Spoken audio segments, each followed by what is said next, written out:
Redução de gases do efeito estufa, investimento em fontes renováveis de energia. Políticas para a gestão dos resíduos sólidos e reciclagem. E algumas das ações do governo federal na área do meio ambiente. Quem está aqui ao vivo com a gente no estúdio da Voz do Brasil e conversa com a gente é o ministro do Meio Ambiente, Joaquim Leite. Boa noite, ministro. Boa noite, boa noite. Ministro, vamos começar falando aí da Amazônia, que sempre chama atenção no mundo. Como estão as ações para a preservação desse bioma? Primeiro, boa noite, obrigado pelo convite de estar aqui.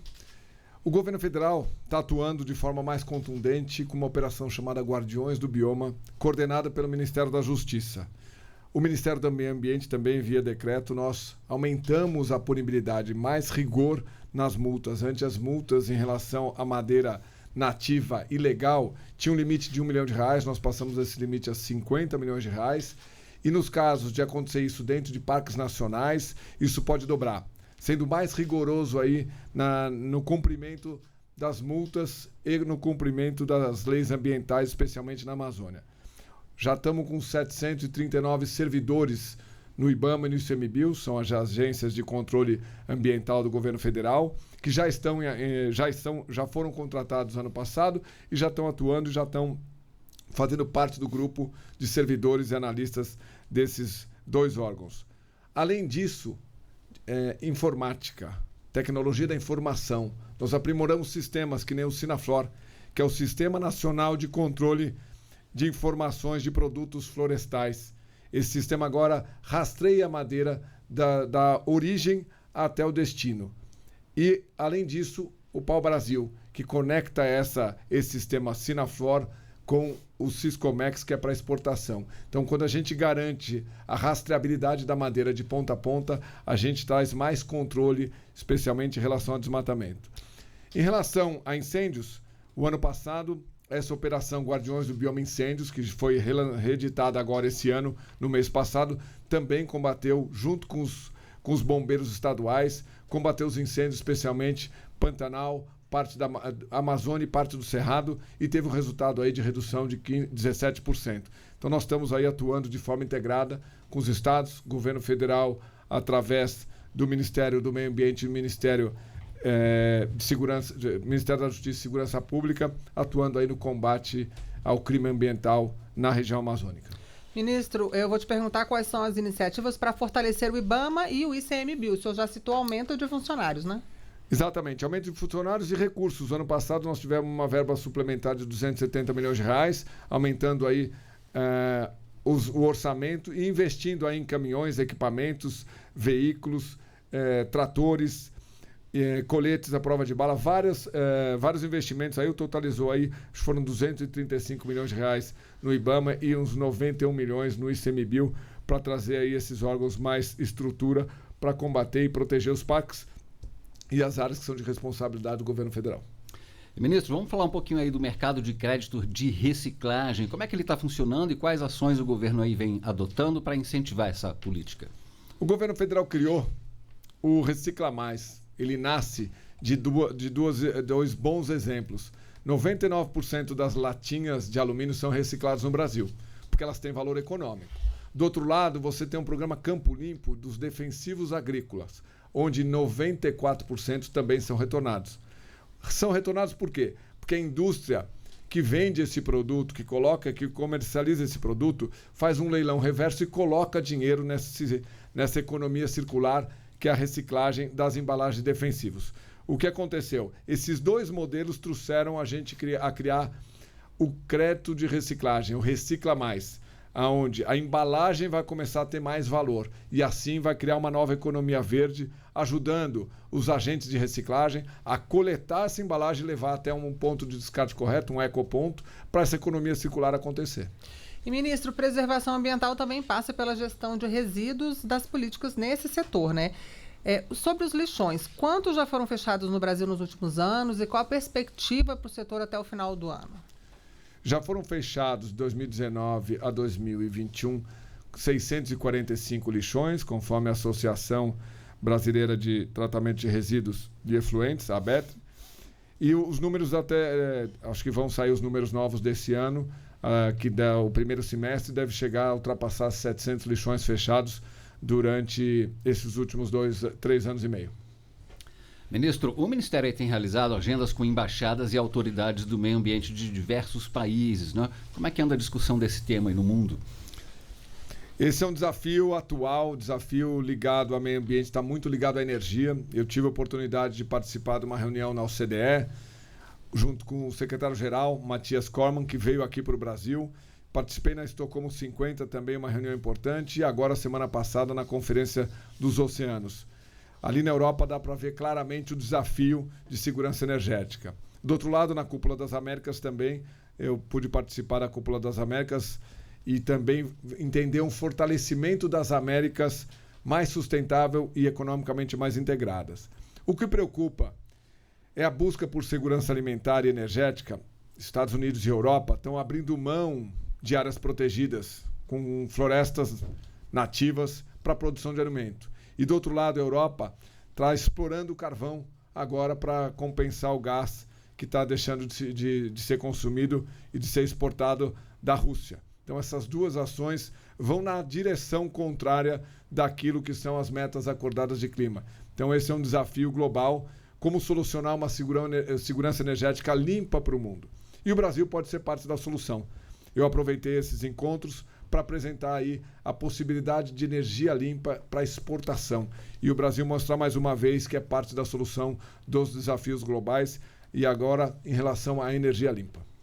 Ministro, recentemente o Ministério apresentou dados sobre a industrialização verde do Brasil no Comitê Interministerial sobre Mudança do Clima e Crescimento Verde. Eu queria que o senhor explicasse um pouquinho para o nosso ouvinte sobre esse comitê e falar dessa questão da industrialização verde. Durante essas reuniões, nós conseguimos entender que existe uma nova geopolítica industrial e ambiental acontecendo no mundo nesse momento. O mundo está olhando bastante para um bloco verde, um bloco ligado, por exemplo, aos países da Europa, Estados Unidos e Japão, que tem uma preocupação ambiental bastante relevante. E o Brasil pode ser parte de uma nova cadeia de suprimento global. Uma cadeia de suprimento global baseada em produção verde. O que significa uma produção verde? Baixa emissão de gases de efeito estufa, e para isso você tem que ter um país que tem energia renovável. O Brasil já foi pioneiro na sua transição energética, com mais de 85% da energia elétrica renovável, de diversas fontes. Isso dá uma segurança em relação ao sistema energético brasileiro, porque nós temos diversas fontes de geração de energia. E o Brasil tem entendido que quando você já tem energia renováveis em volumes como esse, acima de 85%, e você pode chegar a ter projetos com 100% de energia renovável hoje no Brasil, você pode instalar aí cadeias de suprimento globais aqui no Brasil. E ser cadeias de suprimentos para competir com uma cadeia de suprimento cinza que vai vir da Ásia, com energia, com combustíveis fósseis e de uma forma produzindo produtos dessa cadeia de suprimento com uma alta pegada, de gás de efeito estufa, de crédito de carbono. E o Brasil não. O Brasil tem uma possibilidade de ser um local onde essa energia vai ser bem utilizada numa produção, numa industrialização verde. O Comitê Interministerial de Mudança do Clima e Crescimento Verde tem 10 ministérios que participam. Nós tivemos uma reunião há 15 dias atrás, trazendo toda essa pauta para a gente desenhar uma política industrial verde, uma política industrial na direção de uma nova economia verde global. E dentro desse ministério nós temos aí transformações institucionais, priorização de projetos, incentivos econômicos para acelerar essa nova economia verde, especialmente essa indústria verde brasileira. Pois é, o senhor citou aí a energia limpa. Como é que estão as políticas de fontes renováveis no Brasil? Como é que está sendo essa transição energética aqui no país? A gente está avançando rápido? O Brasil bateu recorde ano passado de energia eólica e solar. A energia eólica bateu 51 gigawatts e a solar bateu 14 gigawatts instalados. Só para ter uma ideia, é do tamanho de Itaipu. Itaipu tem 14 gigawatts instalados. Então, nós já instalamos uma Itaipu de energia solar. Esses números devem dobrar nos próximos anos. O Brasil é, por características naturais e econômicas, um país que tem aí a possibilidade de geração de muita energia renovável. E aí nós estamos partindo agora, nesse momento, para a energia eólica no mar, a energia eólica marinha, eólica offshore. Produzir energia no mar. E o Brasil aí, por características naturais, tem um litoral com 11 mil quilômetros de extensão, né? Uma área de 5,7 milhões de quilômetros quadrados. O nosso mar é bastante vasto, nós temos uma área vasta aí de oceano, com ventos constantes, sem tempestades. Isso faz com que os cálculos da produção de eólica marinha sejam um dos mais baratos do mundo. Os custos de produção provavelmente serão um dos mais baratos do mundo. Se transformado em hidrogênio verde ou amônia verde, essa energia pode ser exportada. O potencial dessa energia são 50 Itaipus no mar, especialmente no Nordeste, onde se pode fazer uma industrialização baseada nessa energia limpa e uma industrialização no Nordeste. Eu vou visitar agora a primeira fábrica aí de hidrogênio verde, ainda esse mês, e eu acho que é bastante importante a gente incentivar toda essa nova economia verde que está acontecendo no Brasil.